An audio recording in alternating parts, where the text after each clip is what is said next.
Hi and welcome back to this free Cyberpanel tutorial for beginners. So the first thing we're going to do is we're going to deploy our server, and I will start by deploying one server which is for the Windows tutorial, because I first of all want to do a tutorial for the Windows guys. And if you're following along with me on a Windows computer, you're going to see how you can log in using putty, set up SSH, and then after that I'm going to do the Linux tutorial for the Linux guys and the Mac guys using terminal. But first I'm going to start with Windows. So in this video, let's deploy our server. And if you don't have an account, go ahead and use the affiliate link in the description below. You will get $100 credit. I hope the offer is still available, so just check out and see if it is still available. I will log into my account. So I'll just click there to deploy an instance.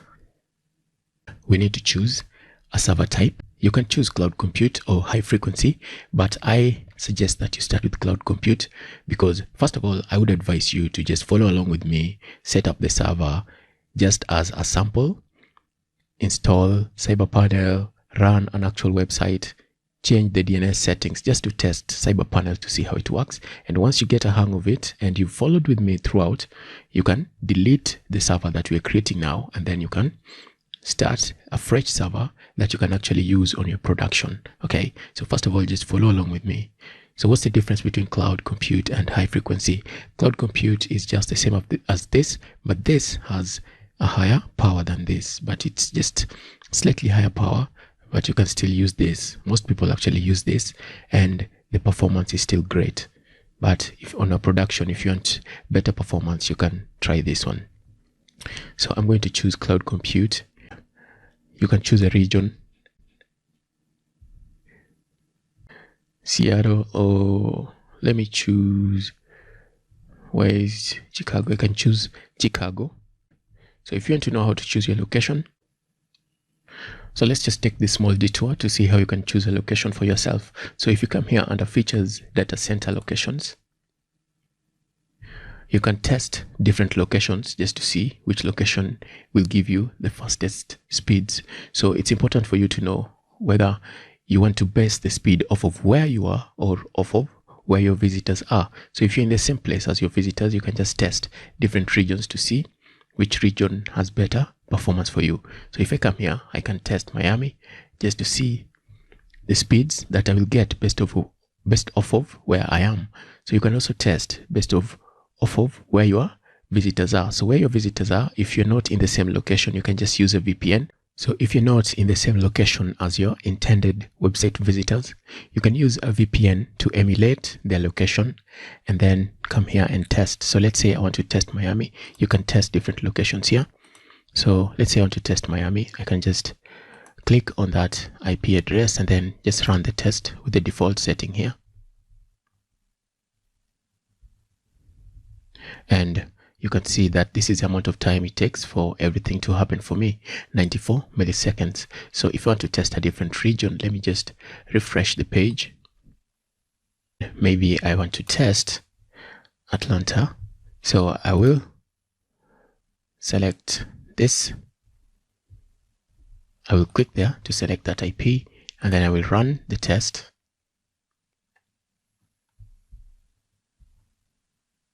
So you can see this one is much higher, so it's not a good location for me. And let me try to reload again, and this time around let me test Seattle, and then I will click the link. I will click this IP address and then run the test again. And you can see that this is giving me a much better result than all the others. So this is a better location for me. Okay, so just do something similar to find the best location for you.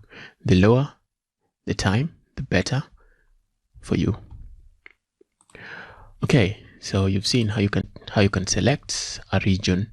So for me, I'm just going to test Chicago because it's for demonstration purposes. And then throughout this tutorial, of course, we want to use Centos 8 to install Cyberpanel.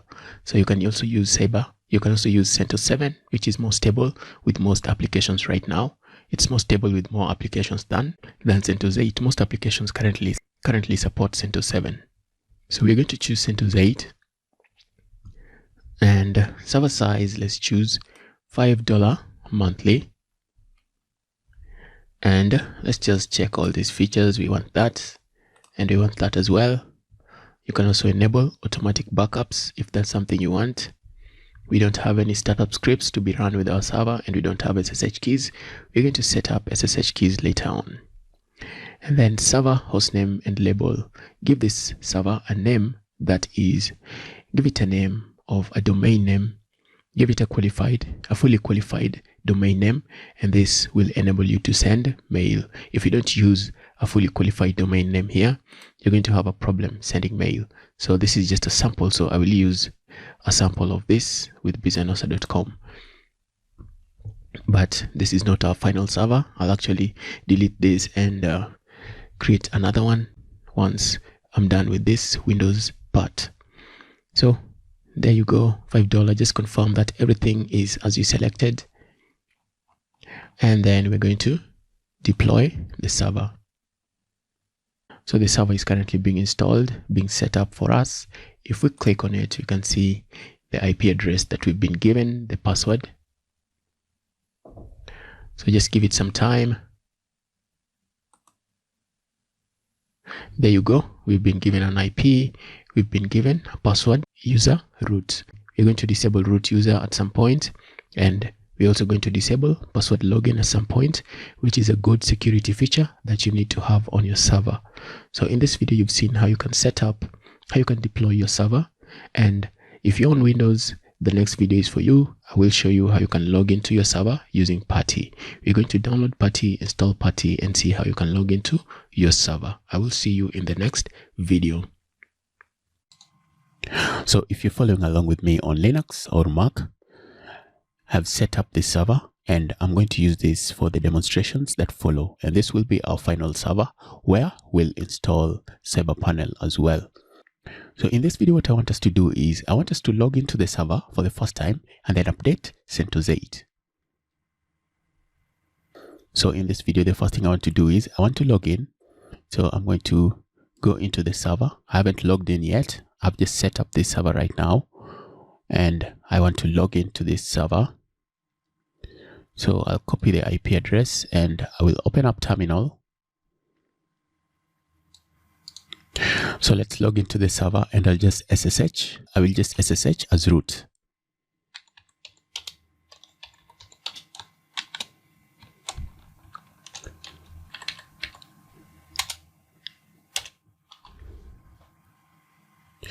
Are you sure you want to continue? Yes, I've just set up the server, so of course it's a safe server. So I will type in yes.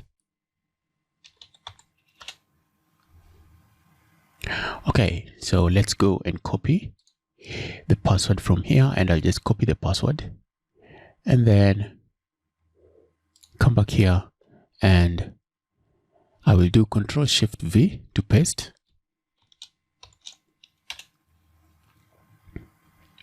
All right, so we are logged into our server. The first thing I want to do, let me update the server.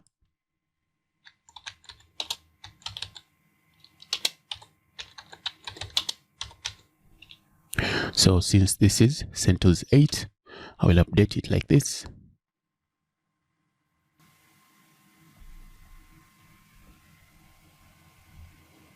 There we go. The update is complete. And now we can move on to the next step. So in this video, you've seen how to log into your server for the first time and then update Centos 8. All right, I will see you in the next video. So in this video, let's log in again. And what you're going to do in this video is we're going to create a new sudo user, and I'm going to use this post. You can find the link in the description below. If I forget to add it, you can just remind me and I will add it. So it's a good practice to create a new user on your server instead of using root.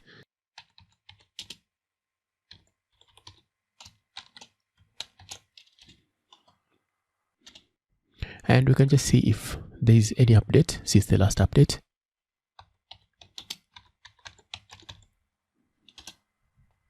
All right, everything is up to date. Now let's start creating the new user, and we're going to add a new user.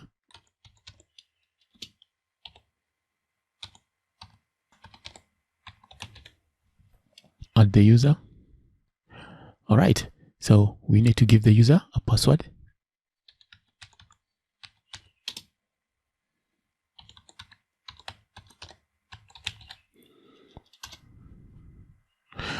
So you can use a strong password, something with special characters, numbers, symbols, capitals. Just mix them up.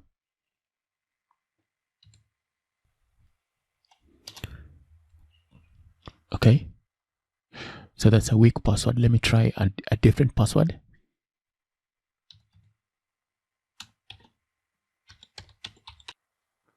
Retype the password. The new password has been set. The new user has been created. Now what we need to do is we need to add them to the wheel group so that they can have sudo privileges. That way, even if we disable the root user, the user that we're currently creating will still be able to do certain admin functions. So that's what we need to do, and you can just do that. You can do that by modifying the user, and you can use this. Okay, so let's just do that, and then that will be the end of this video.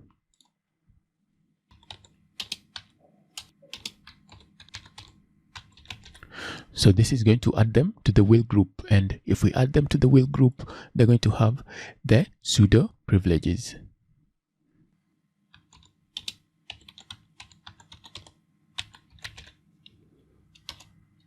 Since we are the root user, we've assumed the role of this, but we can try to log in on a different window. Let me just open up a new tab, and then we're going to SSH into the server and try to log in as the new user.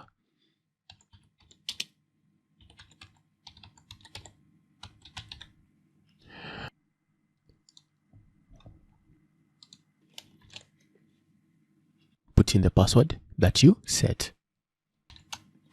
There we go. You can log in as the new user. Let's test if we can use sudo. So let's just try to do sudo update.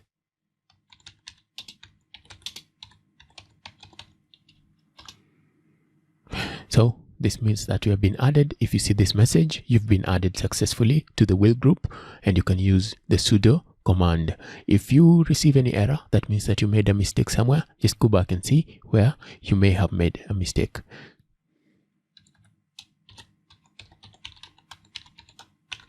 So the first time you use sudo, every time you'll always be asked to put your password. So use the password for your user to access the sudo commands. All right, that's it for this video.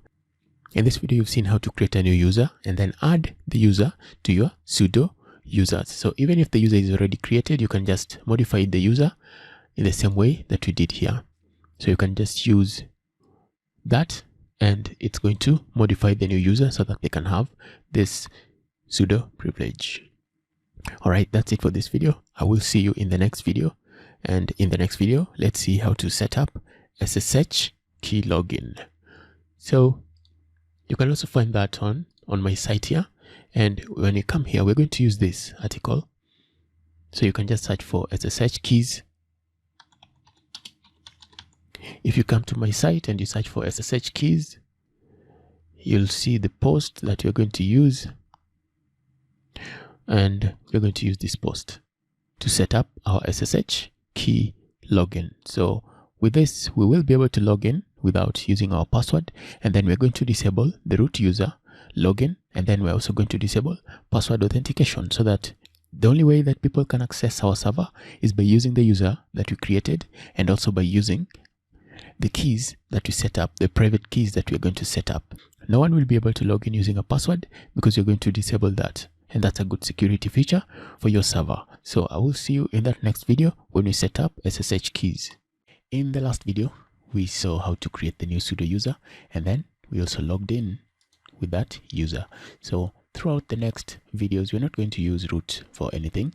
So I can just close this because we're done with root. We will not be using root throughout this tutorial again for anything else until we get to the part about installing Cyberpanel. But for now, we'll only be using the user that you created, and if we need to do anything that requires root access, then we'll use sudo. So in this video, what we're going to do is we're going to see how to set up SSH key pairs, and then we're going to set them up so that we can log in with our private SSH key. So you're going to see how to do that. If you are on Windows, I did a video about that using putty and puttygen. You can find that and follow along with that within my videos in the correct playlist. If you're on Linux or Mac, then this video is for you. You can follow along with me on terminal, and in the end you're going to have your SSH keys set up so that you can use them to log in. And then we are also going to disable root login and password authentication in upcoming videos. So right now, let me just come to the browser, and I'm going to follow this post that I wrote recently. If you go to bizanosa.com, so this is a post, but if you search, you can search here for SSH keys, enter, and generate SSH keys and use them. That is the correct post. So this is the one that I'm going to follow as I set up my SSH keys, and you should also come to this link, and I will add this link in the description. If it is not there, just remind me and I will add it for you. So there are two ways in which you can add this. You can use the default way, whereby you just press enter and the keys are going to be created for you. But I'm assuming that you probably have multiple servers you'll be setting up, or you already have some SSH keys that you've already set up on your computer. So let me just show you the second way, which is the method that I prefer, because with this method you can create multiple SSH keys and you'll know how to log in with the different keys. So with this method, you'll name your SSH keys whatever you want. You can give it a different name. You don't have to use the default settings. So first of all, the steps: you're going to generate the keys, and then after you generate the keys, you'll add the public key to the server. So two keys are going to get generated, public and private, and both of them will be on your computer, but the private key is the one that you use to log in. We'll need to add the public key to the server, and then once we add it, we're going to change the permission for this. This is where we're going to add the SSH key on our server, and then once we do this, we're going to log in just to confirm that we can log in. Okay, so let's get started. And the first thing I want to do here is I need to open a new tab. So just remember that right now at this point we are in our server, okay? But this process, the generation of the SSH keys, we are going to need to do this on our local computer. So just come here in terminal and open up a new tab. You can even log out. If you can't open another tab, just log out of your server for now. And so this is done on your local computer. We're going to generate the SSH keys. So let's come back here, and you can see that here I've not added sudo to generate this directory. Make sure you don't add sudo, okay? Because when you use sudo to generate your keys, every time you want to log in, you're going to need to use sudo. Personally, I usually use sudo when generating the keys because it adds another security on my computer. So if you find access to my computer, you won't be able to log in without knowing my current password on my computer right now. So if you want to use sudo for all these other steps, just know that you'll have to use sudo. Even when you're logging into the server, you'll need to do sudo SSH into the server. For this, I'm just going to do it without sudo. So if you want to use sudo, you'll start using sudo from here, not from here, okay? From here, you're just making a directory that is accessible. So first, we're going to create this directory, and inside of this directory, this is where we're going to store our keys. So you can see this was a sample that I just added here called Vultr, but we're going to rename it. Let's come here. I've copied that. I want to make a directory. So the first step, I will make this directory, and let's call it cyber tutorial.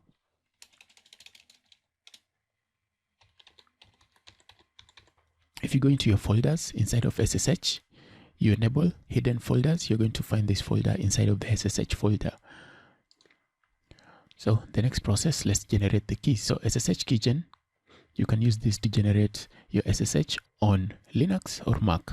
So just an explanation, SSH keygen, this is the one that will generate our key, and then this tells the system that you want an RSA key. The different types of keys you can generate, but that's the one we're going to generate, RSA. And then this, just the bits. So we're going to generate a 4096 bit key. There's also 12 something 2048 keys, but you're going to generate 4096. And then this is just a comment -c. This is just a comment, and I'm just adding an email there, but it's just a comment. And -f. So this is where we want to store it. Okay, this is going to tell the system that we want to store it here. So I will copy this, and I want to put it in a text editor, then paste. And there's something that I want to change here. The name of the folder, we created the folder called Cybertut. Copy. We'll come in here, and the name of the folder, we'll change it. And then this is going to be the name of the keys. So the private and the public keys, these are the names. Okay, so here you can see we're not using the default. The default are usually just ID, RSA, but for us we're going to use a different name.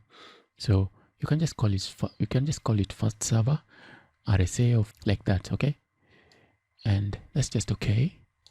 So at this point, if you want to use sudo, you can use sudo, but just know that once you start using sudo, you're going to need to use sudo throughout for the next processes. I hope you understand what I mean. So for me, I'm just going to paste in this and then enter. So the next process, you need to enter a passphrase. So this is also important. This is like a password for your key. So if somebody gets access to your private key and they try to use it to log into your server, they will need to know this passphrase. So just make sure you add this, and I'm going to add one myself. And then enter the passphrase once again.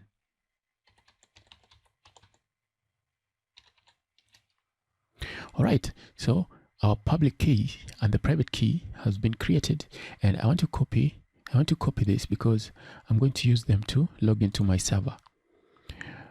So make sure you copy it and save it somewhere. You should probably save it somewhere that you won't ever lose it, just so it can help you to remember. So once we have generated the key, the next process for us is now to add the public key to the server. So if you want to add your public key to the server and you follow the second method in this post, this is how you're going to do it. In the first method, you're just going to do SSH copy ID, and that is going to work. You're just going to do SSH copy ID, and then you're going to add the user and your IP address there. But for us, we're going to need to add the identity. So the identity, this is just a flag that tells the system the exact key that we want to add. So let me copy this one, which has an example already. So I'm just going to click on that to copy, and I will bring it back to the text editor because I want to edit it before I put it on terminal. All right, so this is the path to your public key. Okay, so just know this is a path to your public key, and this just means this is home. In Linux, this just means this is the current home user. So like in this case, you can see the current home user is that. Instead of typing all this, you'll just replace that with a tilde. So I'm going to, what do I need to change here? Let me just copy all from here, Cybertut. So the only thing I changed here was Cybertut, right? So the rest will probably just be will definitely just be the same. So I'm going to change Vultr, which is the directory, which is the only thing I changed. If you change anything else, make sure you change it appropriately. All right, and then here, this is the new user 2020, and then this is your IP address, the IP address for your server. So let's come back, and I'm going to copy that, and I will put it in text, in the text editor. There we go, and then we paste, right? So if you don't want to, if you just want to copy and paste thing, you can also do this, copy, and then just come in here and copy this. The one with .pub, that is a public file. The one without an extension, that is a private key. And then you add.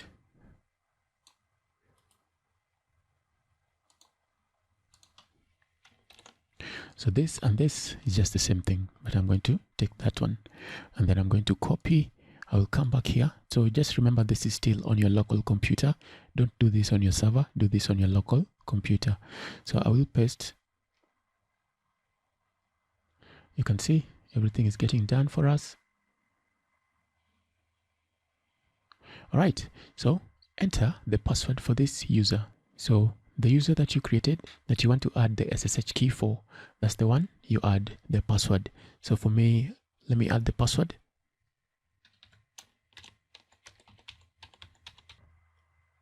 Okay, now everything is set. So the next thing we have to try to do is to try to log in to our server to make sure that everything is working well and we can log in via SSH. So to log into your server, you're going to do SSH, and then you also need to tell the SSH SSD that you want to log in via SSH keys. All right, so just something here. If you are following along with me and you're on a Mac, make sure that you have SSH copy ID installed. If you don't have it installed, you can install it using Brew, and Brew is a way for you to install various applications on a Mac. So just search for Homebrew, install it, and then use Brew install SSH copy ID. Or there's also another post I did for the Windows guys.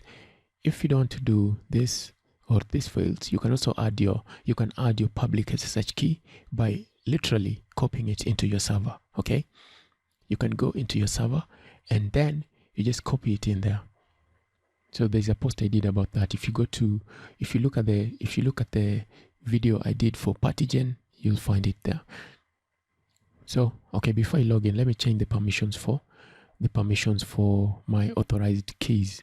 So the Linux rules is usually that this needs to be at least 600 or anything higher.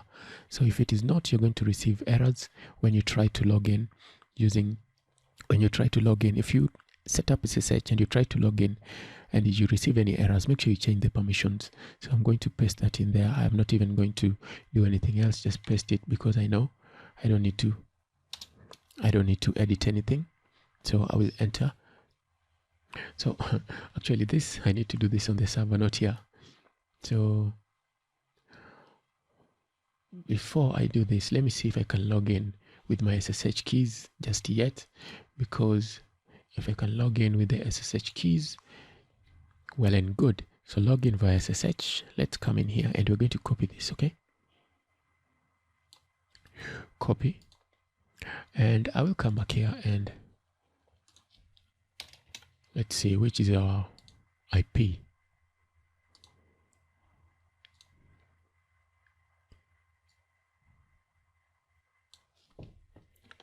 Control V, and then this is the identity. So the public file for us, it's this one.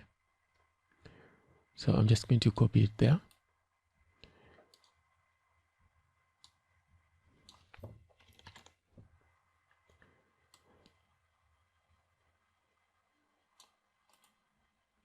Copy, and let's come back here, open up a new tab of terminal.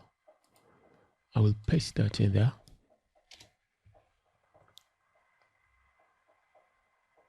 And you see it requires the passphrase that you set up for your private key.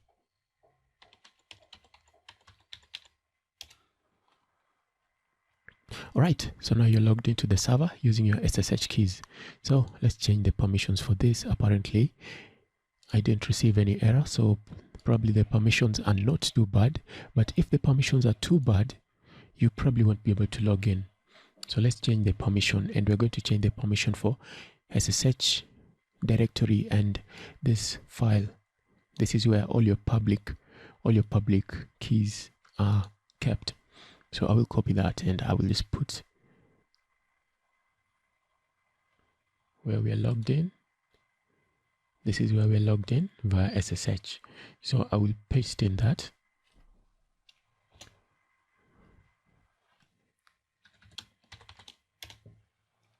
So that's all that we need to do in this video, nothing else. We just need to set up SSH keys, and you've seen how to do it the right way. So the beautiful thing about the way that I've shown you how to do it is that you can create multiple keys for different users, for different servers, and you can group all of them in different directories. So you don't have to do it the default way, and most tutorials online show you how to do it the default way. If you want to change the name of the keys, this is how you're going to do it. This way you can create multiple keys on the same Linux computer or on the same Mac computer, and you won't receive any problems, because if you try to do it this way, the first way, you will replace your keys, and if you replace your keys, you lose access to the server that uses those keys. So in this video, you've seen how to set up SSH keys, and in the next video, let's see how to. In the next video, let's come back and we're going to, if you scroll up here, there's something else that I did, and that is disable. We need to disable root login, and we also need to disable password authentication. So we're going to do that when we come back in the next video. I'll see you in the next video. If you get lost, feel free to reach out. I will see how to assist you. In this video, we're going to disable root login and password authentication. So just scroll down until you get to this part. And since you already logged into the server, let's just open up the SSH config file.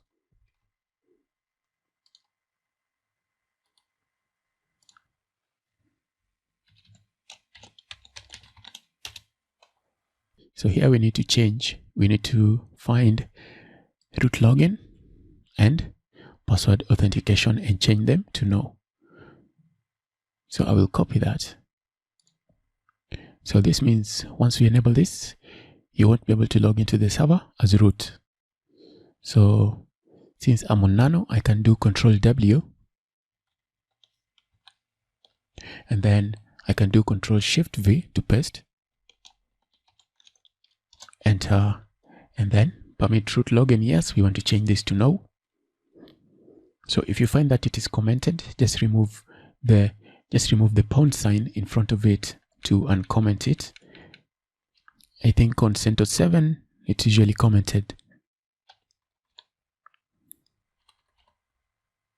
Alright, now the next thing is password authentication. I don't want to type to search, so let me just come back and copy it. We want to copy, we want to disable password authentication as well. Control W to search, Control Shift V to paste inside of terminal. And I will change this down. Password authentication. If it is commented out, just remove the pound sign and uncomment it. And then change yes to no. Password authentication and root login are not allowed. So if you want to log into the server now, you'll only be able to log in using the SSH keys. And if there's anything else here that you want to check out, just go through this and you can Google each of them to see what they do. So I'll do Control X to get out of nano. Yes, I'll do Y to accept the changes. And then press enter, and that's it. And then I need to reload SSHD.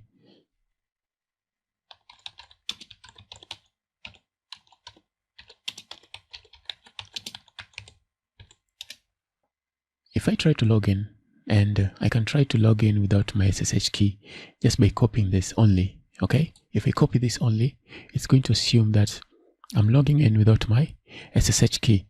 So you see this is only for the way that we created our SSH, all right? You have to give the identity for that. So I don't want to log out of here yet. Let me just come here and open a new tab, and I will paste in that. And you can see permission denied, all right? So permission denied, you have to use a key to log in, okay? If you want to log in, let's come back here. Where is it? I think this is the one. We can copy this. Copy.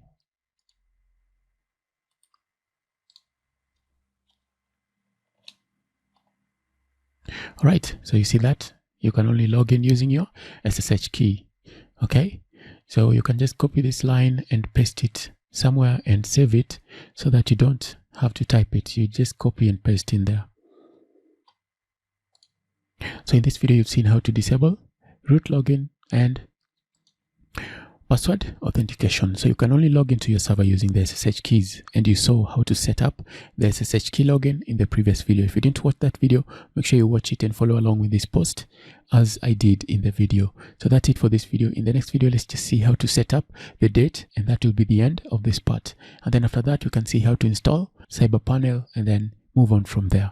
So I'll see you in the next video. In this video, let's see how to set up the time zone for our server. And we're going to set up the time zone very simply. I'm going to go into a post that I wrote some time back. So I'm just going to go to bjnosa.com/VSS. That's going to redirect me to this post. And if I scroll down, all the way down, there is a section about time zone when setting up your server. And that's the last thing I want us to do in this video before we finally install Cyberpanel. So before you install Cyberpanel, you can also create a swap file. So if you scroll on this very post, if you scroll to the top, you're going to see how to create a swap file on Centos. So just scroll all the way to the top and you're going to see a link above about how to create a swap file. So you can create a swap file if you have a low memory space. When memory runs out, you'll use your swap file as memory. So you can do that on Centos. And if you scroll all the way to the top, you're going to see how to do that. So let's configure the time zone. And for this, I don't want to spend a lot of time on it. I'm just going to copy. And then I will paste in this. This is how you can find your time zone very easily. This is how you can tune it. Let's say you're in London. What you can do is you'll just change this continent location. So you can just change this continent and then location. So maybe you're in London. You can say Europe.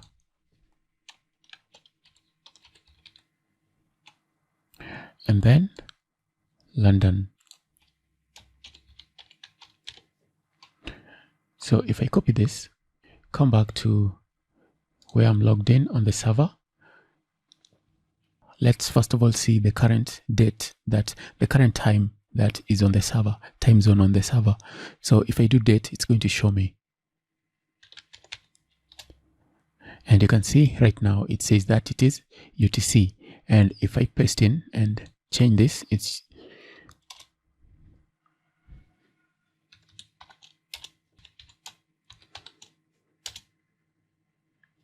so once I do that and I do date once again,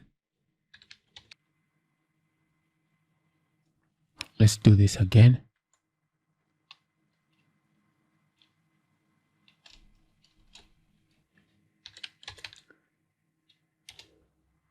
Okay, maybe this is a time zone for London.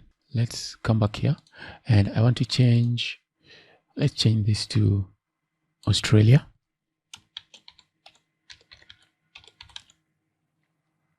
And I'm going to change it to Canberra.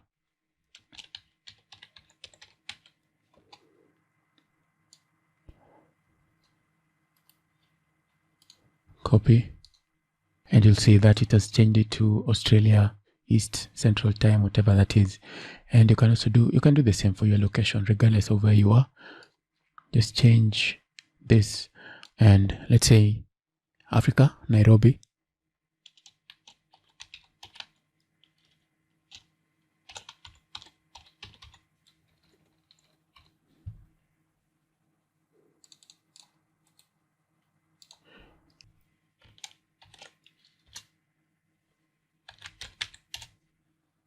And you can see the time zone has changed. So just change it the way I've told you. This, your continent and a city near you or a city where you are at.